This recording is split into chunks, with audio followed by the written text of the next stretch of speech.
Breaking news. Breaking news. Breaking news. Côte d'Ivoire, levée de couvre-feu constant dans les maquis et restaurants d'Abidjan. Merci de rester sur CNN. Breaking news. Breaking news. Deux plateaux rue Cassis dans la commune de Cocody avant la crise sanitaire liée à la maladie à coronavirus. En ce qui concerne les restaurants et les résidences, cette rue connaissait de l'affluence à pareil moment de la nuit. Ce vendredi 15 mai 2020, il est 21h49, pas un seul client. Malgré la levée du couvre-feu établi de 23h à 4h du matin, seul Charlie, propriétaire de restaurant, qui nous accueille. Cependant, ses services non effectivement repris. Pour objectif, finir cette installation-là, pour qu'à la réouverture, je puisse améliorer encore plus le service et la qualité de ce que je proposerai dans l'assiette de mes clients. Avec sa vingtaine d'employés, Charlie a mis à profit son autoconfinement. Dans l'esprit d'une agriculture biologique et également l'élevage. Aujourd'hui, donc, on élève des canards, des lapins, des pintades. Toutes les viandes qu'on va proposer aux clients à la réouverture sont des viandes que nous avons donc élevées directement sur le site. Toujours aux deux plateaux, espace gastronomie bleu marine. Les bars sont fermés, respectant la décision du conseil de sécurité. Les maquis juste à côté ont les tables bien rangées. Cependant, en face, c'est tout le contraire. Aujourd'hui, on est là jusqu'à peut-être 4-5 là-bas. C'est vrai, c'est que demain, peut-être la semaine prochaine, la population sera rassurée. Parce qu'il y a des gens qui ont peur. Parce qu'ils ne sont pas certains si est-ce que le coup-de-feu est fini ou pas. Dieu merci, le président Alassane Ouattara a enlevé le couvre-feu.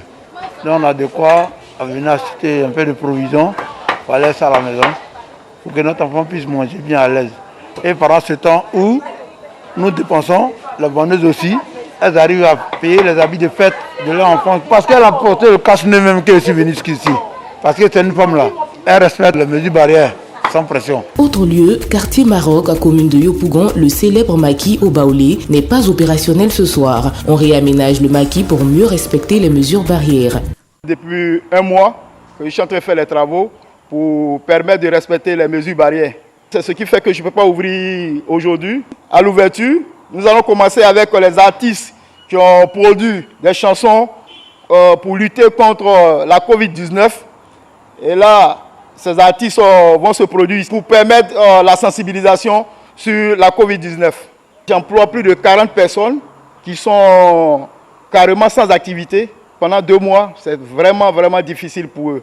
Donc la levée de couvre-feu, vraiment c'est une bouffée d'oxygène pour nous. Un peu plus loin, à quelques encablures, Sorbonne. Les maquis sont pris d'assaut par des clients. Le constat est clair, ici aucun respect des mesures barrières contre la Covid-19. À la rue Princesse, l'ambiance est morose. Du côté de Koumassi, ce n'est pas encore la grande affluence dans les maquis. Au vu de la caméra, certains clients s'éclipsent. Les plus courageux saluent la levée du couvre-feu. Le couvre-feu, ça nous fait plaisir parce que tous les jeunes se retrouvent aujourd'hui.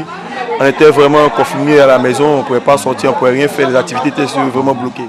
On préfère que ça continue comme ça et que nous laisse le temps de la jeunesse de chercher un peu. Relativement aux communes visitées ce vendredi soir, premier jour de la levée du couvre-feu, Abidjan est paisible, mais le respect des mesures barrières demeure un défi qui appelle au sens de la responsabilité individuelle. Merci d'être sur CNN, la télévision autrement. Les programmes se poursuivent. Retrouvez en ligne toute l'info en continu sur C-Web Info, 100% info, non-stop.